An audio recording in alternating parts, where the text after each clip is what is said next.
Dylan, absolute pleasure. Thank you so much, first of all, for agreeing to chat with me today. I can understand, obviously, as you mentioned, you're moving, but you're also probably really busy as well with Gloomwood, as I imagine you have been for the last while. Yes, that is correct. Luckily, it's cooled down a little bit after the E3 reveal, but I mean, it's still something I work on every day. And how was the sort of lead up to E3? Was it very much chock-a-block working every night up until then, or was there kind of maybe a bit more leeway? You were kind of a bit more silently confident about how the project was going at that stage?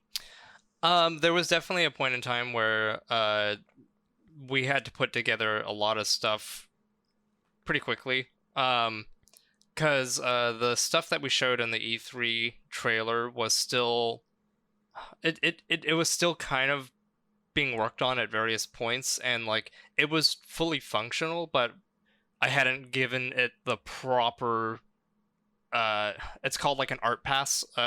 Essentially you give the level of like a final polish, so it kind of like all those like detail works that you saw, like, you know, missing bricks and uh little touches that kind of like flesh out the space.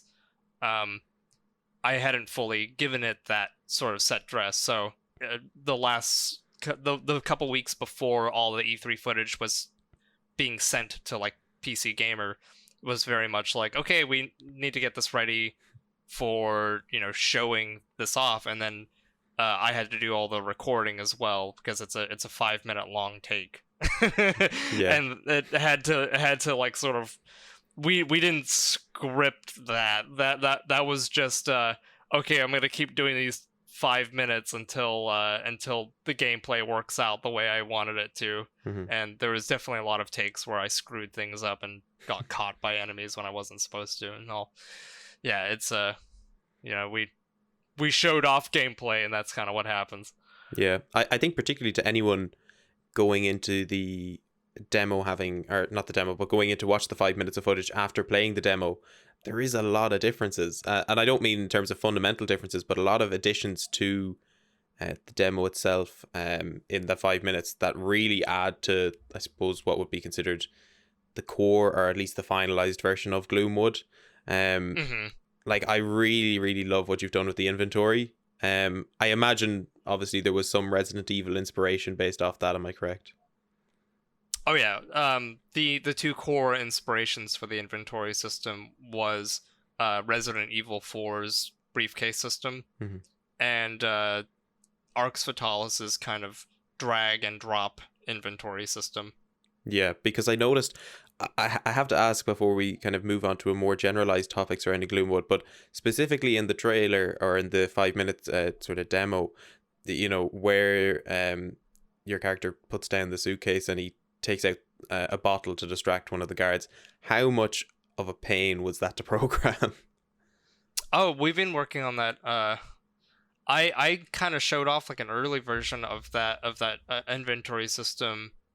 I believe it was September of last year. We've been working on that inventory for a long time. It's not like being the sole thing that that I've been working on, because like a lot of as you saw, a lot of different areas of the project got improvements, but that inventory system is complicated, especially compared to the system that we had in the demo, which was like still had its own kind of, oh, like it's cool that you put down like a backpack and can still like rummage through your items, but I wanted something that felt like it had a greater engagement with the objects in the game world, because the demo inventory, you can put stuff into it, but you can't really take stuff out of it, and once it's there, it's just kind of like a reminder that like, oh yeah, you have this item. And I really wanted that feeling of like the doctor, you know, scavenging items and throwing out stuff he doesn't need anymore, or like, oh, I'm gonna take this with me,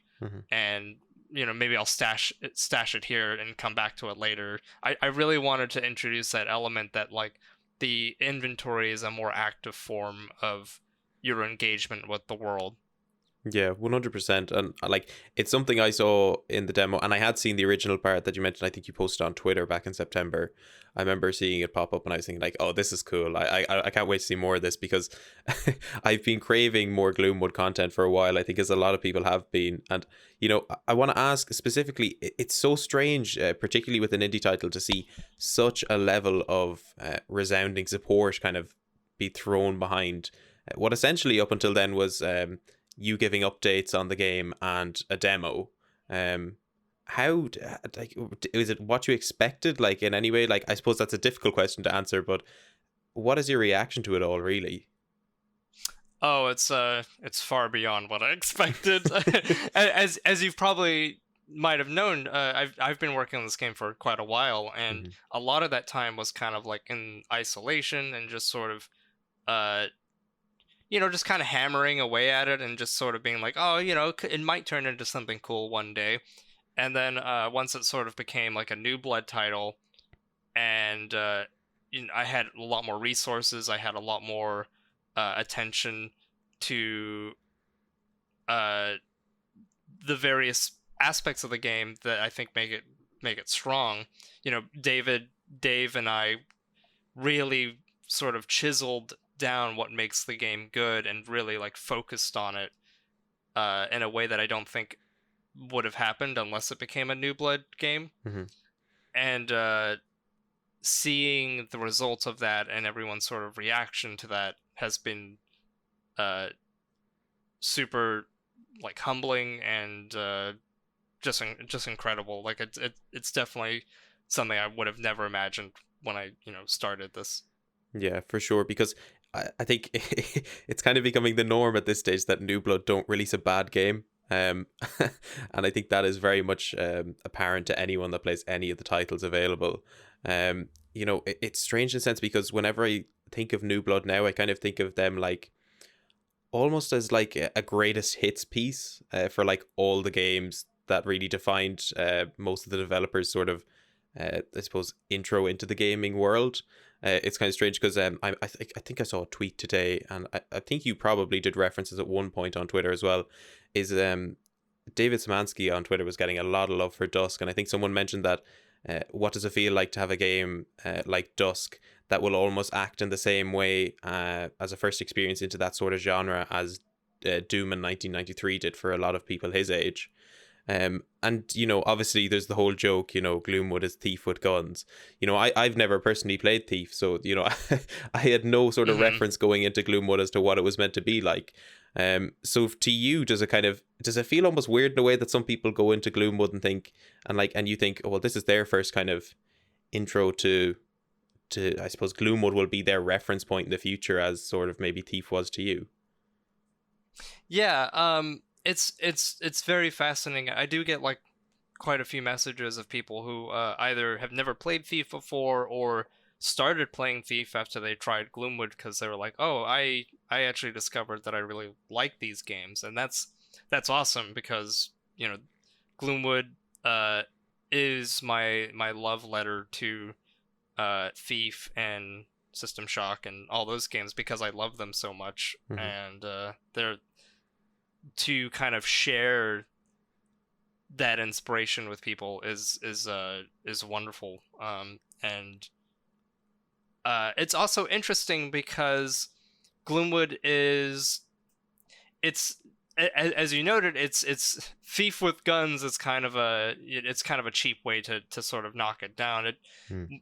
when you sort of it's a good way to get people interested in the game initially, like, oh yeah, it reminds me a lot of like Thief, but the more you sort of delve into Gloomwood, the more you sort of realize it's not just Thief. Yeah. And that's deliberate. We wanted to make something that feels like the first time you're playing Thief or any of these kind of like early like Looking Glass games, but uh kind of grows into its own special formula and ends up kind of feeling like a game that could be a sibling game, like it's something that could have come out around then as it's as a game that sort of stands shouldered with these other like excellent titles. Yeah, I think whenever, like, I mean, I'm not particularly versed in sort of the indie gaming scene. I'm not talking to people on a constant basis who would have heard of either New Blood or any other indie titles. But whenever I do get the chance to talk to someone specifically about Gloomwood, the thing they'll always bring up when talking about the reference to Thief with guns, they'll always say, like, well, Gloomwood's formula does alter quite a bit because, adding even guns to a game like Thief would really fundamentally change it. Yes. Because, like, it gives you that sort of variety of option in a sandboxy sort of way to, if you're playing on like the easiest difficulty, I know I can look at some demos online, or some videos online of people playing the demo on the easiest difficulty and literally just running through it with the pistol and then sometimes using the shotgun. Yes. And it looks like a completely different experience to if you were playing it on like normal and upwards. Is that sort of that was probably a conscious decision, I'd imagine, is it? Yeah, so I mean it's one of those like sort of because the game is also like half survival horror. The most survival horror games operate on the basis of like you have to conserve your resources in order to continue sort of surviving the threats of the game world. Mm-hmm. So a big one is usually like how much ammunition the game gives you is based upon like the difficulty. Like if you play like a Resident Evil game on the easiest difficulty, you're gonna be given enough ammo to probably kill every enemy in the game. Mm-hmm. But if you play it on the hard difficulty, you may be only able to kill like 15 to 20% of the enemies in the game. And it's that element in Gloomwood that kind of like that takes that like inspiration from like survival horror. As you bump the difficulty up, it's less like, oh, I can't just sort of run through the city and shoot everything. I have to sort of like pick my battles like carefully. Mm-hmm. There's that element to it, and there's also the other element that like a demo is kind of not where a survival horror game really excels in, because it's a short-term like chunk of gameplay. If you think about like okay, so like the demo lasts like 30 to 45 minutes. If you blow your entire ammunition stock within that point in time, for a demo it's fine. If you end the demo and you have 0 ammunition left, that's fine. The demo is over. But if you're playing like the full game, it's like, oh, the next section may be a really difficult part, and not having the ammunition anymore might actually be a detriment. Mm-hmm. So that we're kind of, with the demo, we're kind of missing the like long form survival horror gameplay where it's like, oh, I need to actually make sure I have, a stockpile of reserve for when things go really bad, 2 hours ahead of me. Mm-hmm.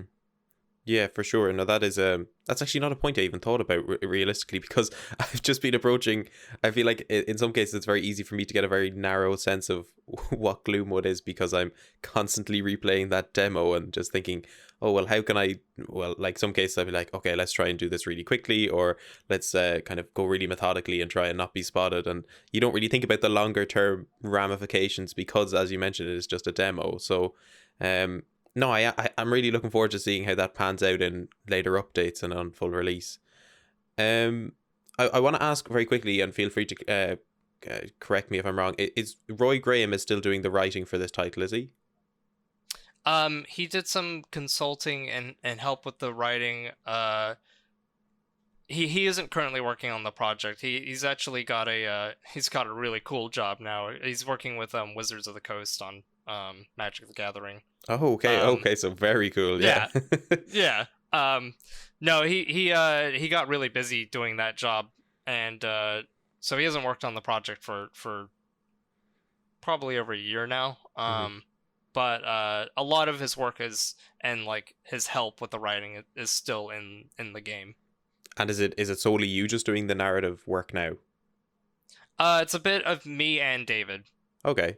And how has that been going? Obviously, designing a game is one thing, but coming up with a compelling story to go along with it is another. And I think the demo struck a really good way of intriguing players. Not only there's a fantastic voice cast at the end of it anyways. So but like, how has it been, how have you been finding, I suppose, in your creative development, how much are you balancing narrative direction and gameplay development? Yeah, it's a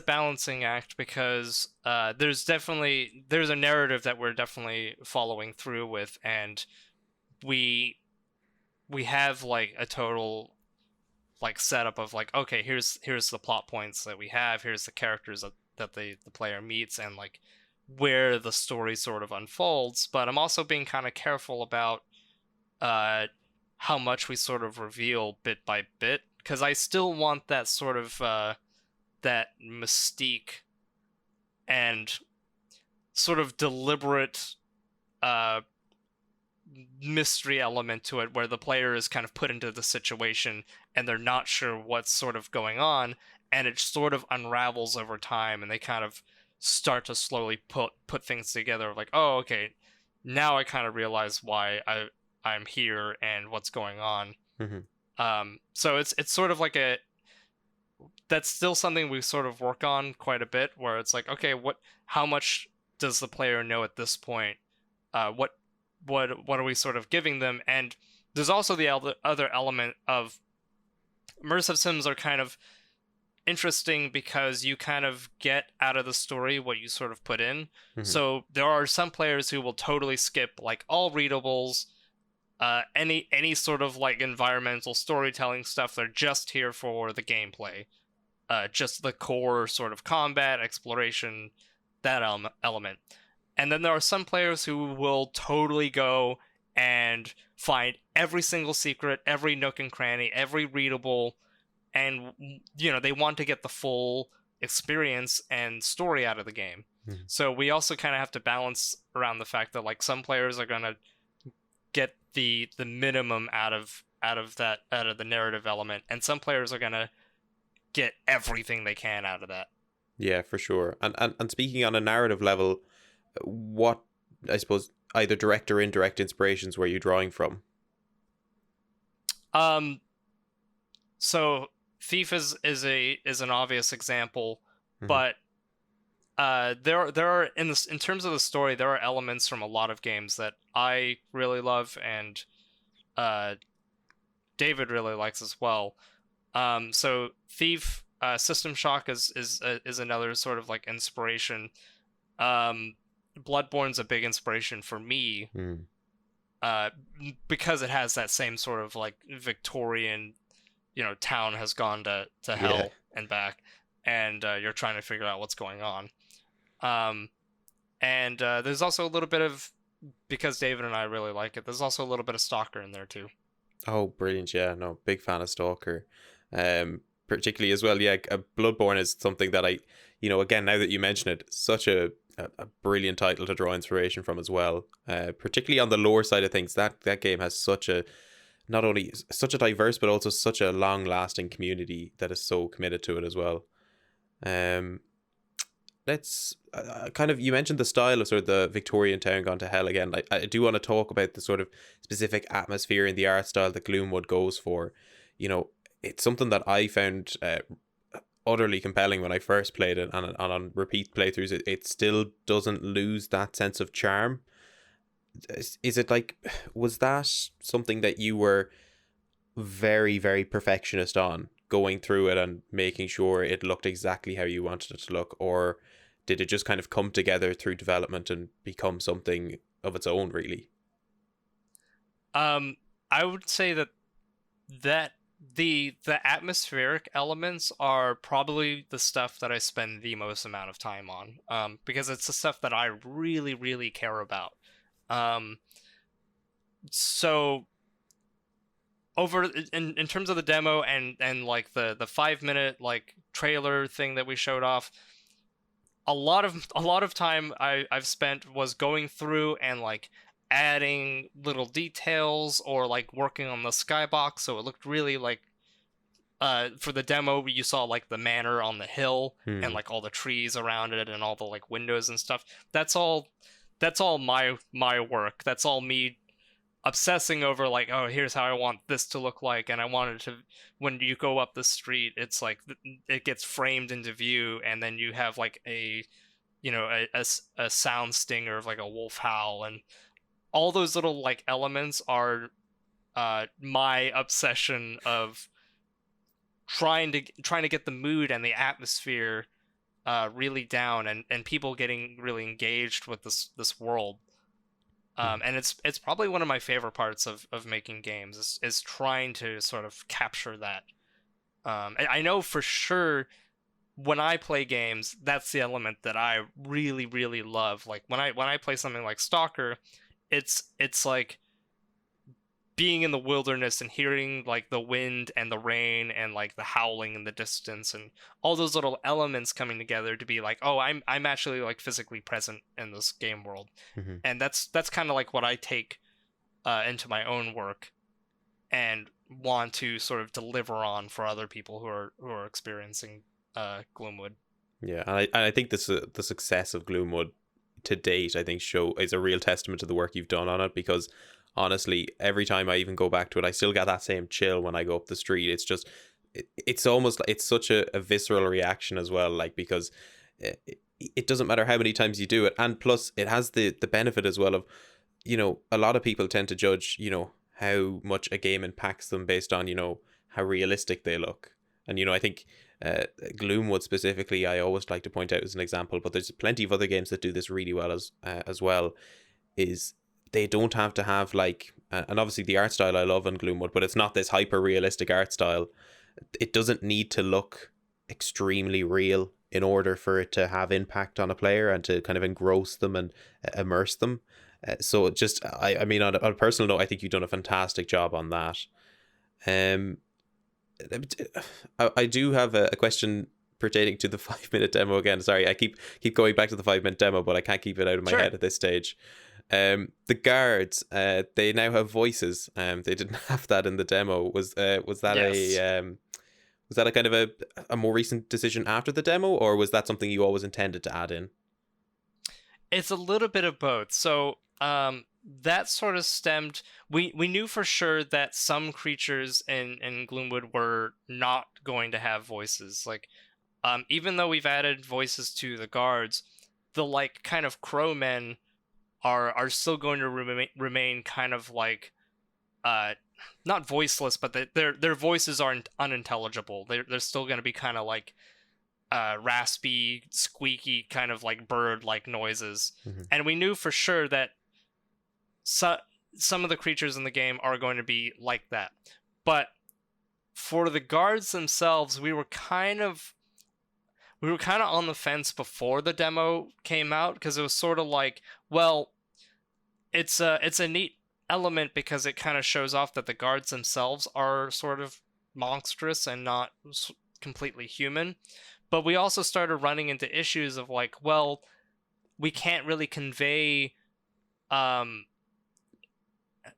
what there's like, we couldn't convey certain things like, oh, they noticed that this door is open or this item is missing, without those voice lines being there to sort of help the player realize what's sort of going on. So what we ended up doing was we disabled some of those AI behaviors for the demo, because it ended up being frustrating when the player didn't know what was going on when a guard reacts to certain things. And we were like, okay,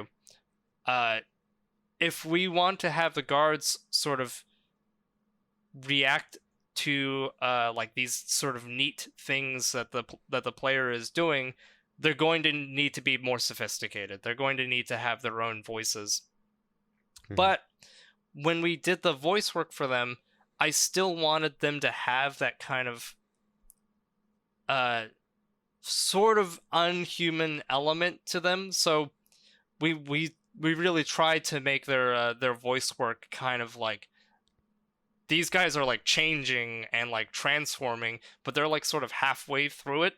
Mm-hmm. And so their voices are very like guttural, kind of like, oh, these don't sound like normal people. They sound kind of like the outsiders and not the outsiders, the fish people from like Call of Cthulhu.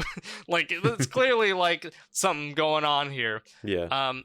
And then the fun element. So Gianni, who's a pretty well known voice actor in the like FPS retro FPS kind of scene now. He's the one who does all the voice acting for those particular types of guards. Mhm.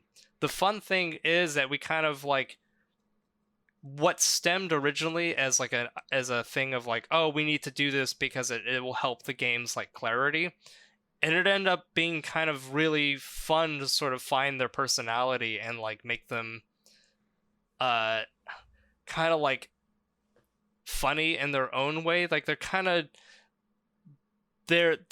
like dumb guards, but also kind of eerie and weird. And they have their own sort of charm now that they kind of crack me up when I'm like testing with them. They're just sort of like, who was that over there? And it's something that I don't think that the game had really developed prior to the demo, that I feel like was a really good decision that we ended up making.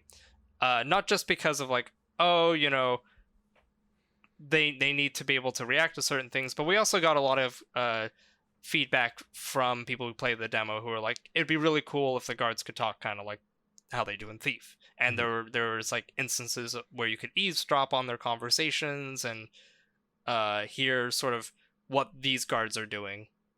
Yeah, no, for sure. And even I think particularly I've no sort of preference for either. I think they could both work in their own way, which is kind of cool in that sense, that you can implement something that kind of, I suppose, changes the character of the guards quite drastically, but doesn't alter the whole experience of the game itself, is kind of nice. Speaking of like changing things slightly that doesn't really alter the game, but got a lot of attention on Twitter, the folding shotgun. I have to mention it. Oh God, yes. Is I have to ask first of all, is it based off anything in reality, or is it just coming to your mind? No, the shotgun is so there's a really rare 1890s shotgun called the Burgess folding shotgun, and it's super rare. That it was only a couple thousand of them were made, and the designer. So if you like look up like that weapon, the Burgess shotgun, it's not quite the shotgun that's in like Gloomwood. What happened is that the Burgess, the creator of the shotgun, wanted to make a folding shotgun that had a pump handle, but the problem was that the pump handle was patented by Spencer or Winchester, and because this is the 1800s, and every single patent on firearms is like defended rigorously. He ended up changing the pump to this kind of strange rear handle slide ejecting technique. And so the shotgun that ended up being manufactured, the folding shotgun, is kind of like this weird hybrid of like a pumping shotgun that folds, but it's kind of like a concession to avoid, you know, a big legal battle, which didn't matter anyways, because I think Winchester bought him out like a couple years after that, and then totally like ended. They didn't want any competition with their pump shotguns. Yeah. So they like, you know, only a couple thousand were made, and that was kind of the end of it. But I always thought that the concept of like a folding shotgun was really, really cool, because the whole idea behind it was that it could be like holstered and then drawn really quickly, like a kind of like a revolver from a holster. And the interesting element of it is that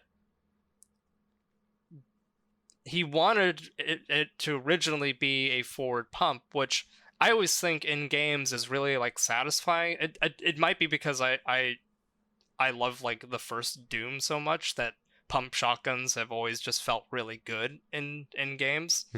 So I wanted that like element of like, okay, we have like a pump shotgun in Gloomwood, and we know that like the folding shotgun exists, and we know that the designer for that gun wanted it to be a pump shotgun originally. So what if we did like the prototype that he originally wanted to do, and have that as sort of a gun in the game?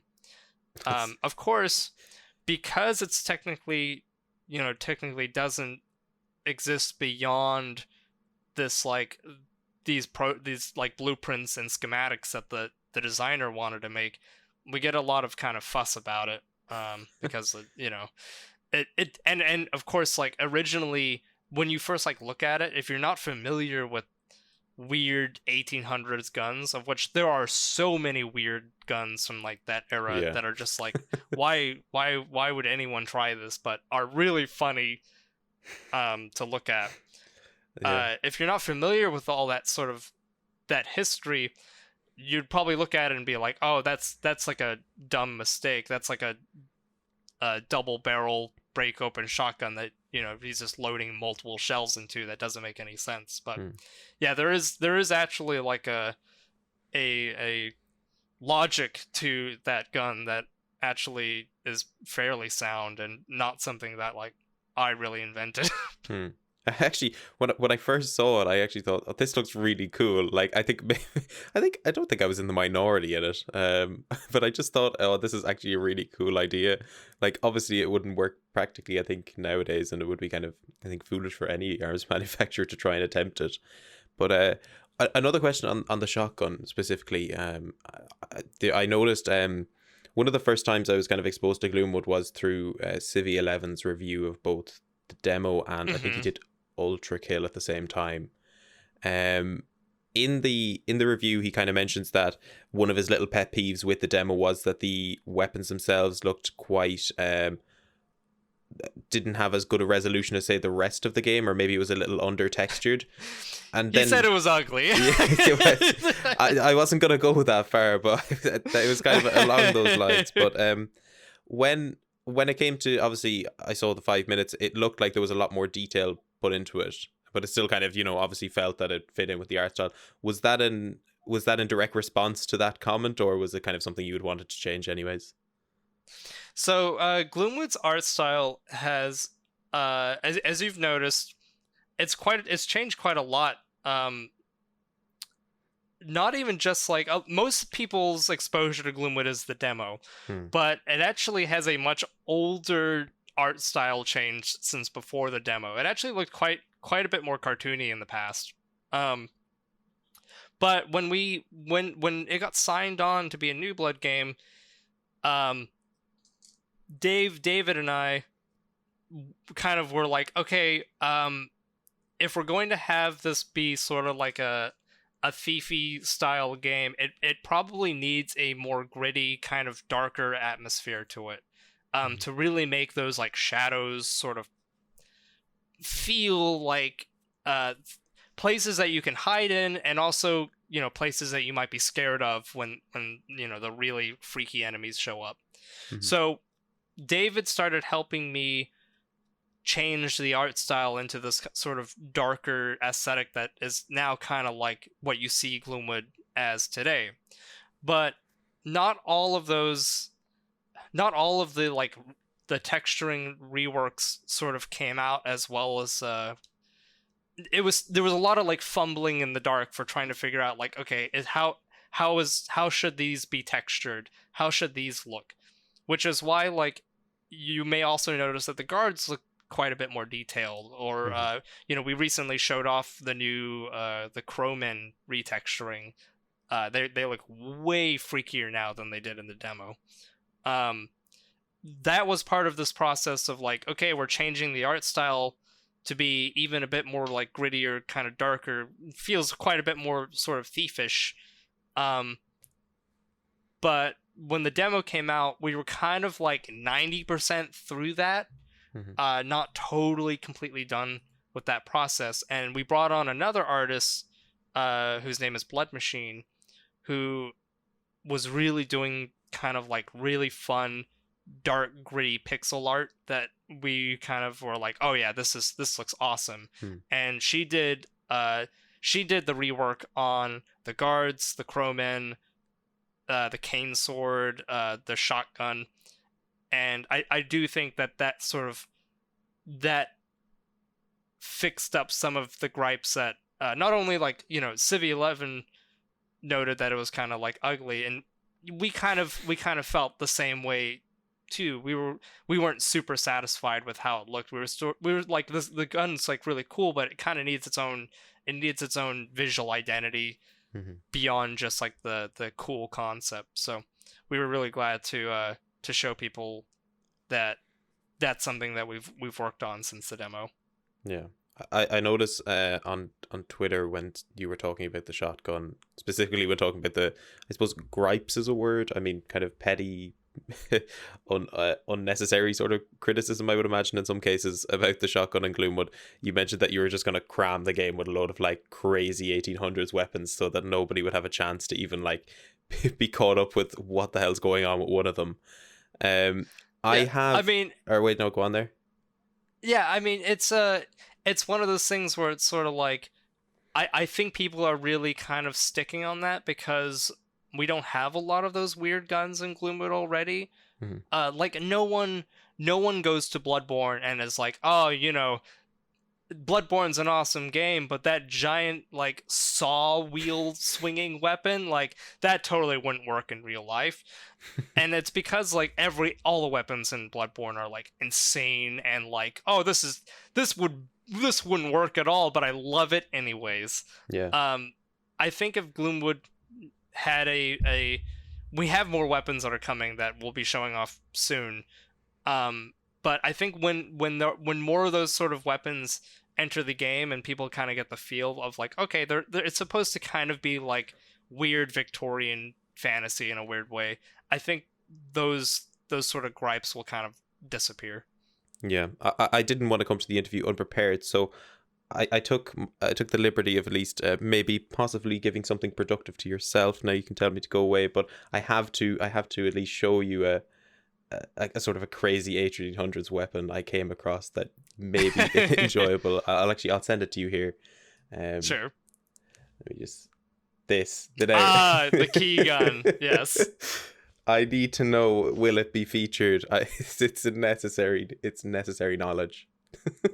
Man, we have like a folder that is just chock full of weird ass weapons from the 1800s that we want to do, but I don't think we have the time to do all of them. So when we'll be revealing more weapons in the future, and they're definitely going to be very fun weird weapons.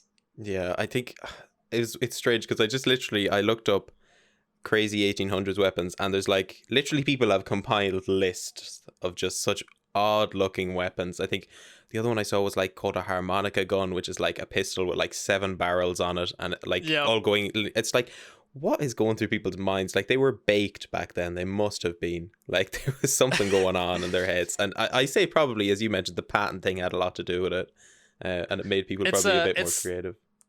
It's the patent thing, and then it's also this like it's that weird era where the biggest challenge that guns sort of faced at that time was like, what happens when you run out of bullets and you need to keep fighting. The whole concept of reloading in combat was sort of not a thing prior to then, because like if you miss your like flintlock shot, you're not going to have the time to reload like for 20 minutes while someone's coming at you with like a bayonet, like but in the 1800s, because of the Industrial Revolution, it was like, oh, we can start putting revolvers on guns, and now we can fire multiple times, or we're going to try this weird magazine revolver hybrid because like, I don't know, maybe if someone has like 30 shots, maybe they'll kill the guy before they have to reload. And it's such a weird era for not just like firearms, but for all technology. Yeah, I think the key gun took home defense to a whole new level, really. Yes, exactly. Sorry, that's such a weird subject to try and transition out of. Oh, I love it. Well, I suppose in the future you'll have plenty of DLC content that you can go for like easiest stuff to go at. God, yeah. I mean, we've talked internally about like, oh, this would be really fun to do for a DLC, but we kind of have to rein ourselves in and be like, the core game is the main focus here. We want to make sure that really sticks the landing. Yeah. And it's actually, now you've got me a great segue onto my next question. What are you hoping for on full launch? Like, what is the end goal? Because obviously, as we mentioned earlier, there's such a high level of hype behind this game. So what are you kind of hoping that the end result will be? The end result being what's in the game at launch, or like the reception of it, because I can tell you, You get to go with I'd both. like the reception to be good. Yeah, well, we'll focus on the gameplay aspects then. What are you hoping for, at least? Can we at least get an idea of how long you're hoping the main story will be in terms of length?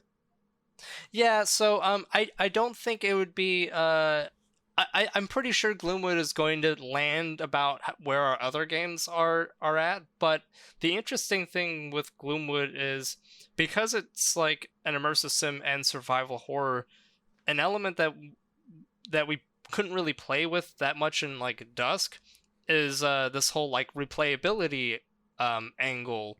So we're focusing on the main campaign, and it's gonna we have like multiple districts planned. There's a whole like outside the city part that we're working on, and of course you have the structure of the game is going to be that you can backtrack around the city. It opens up over time. It's not sort of like Dusk where it's like mission to mission. You open up the districts of the city, and you can go back to like the last couple districts if you like hid items there, or you found a new tool that will help you find a new secret area. Mm-hmm. But an interesting element is that like survival horror games have kind of developed this reputation for having kind of fun unlocks for doing kind of like speed runs or playing the game in like certain ways. So like you have Resident Evil where it's like, oh, if you get like an S rank speed run done, we'll give you a minigun or a rocket launcher that has infinite ammo. Mm-hmm.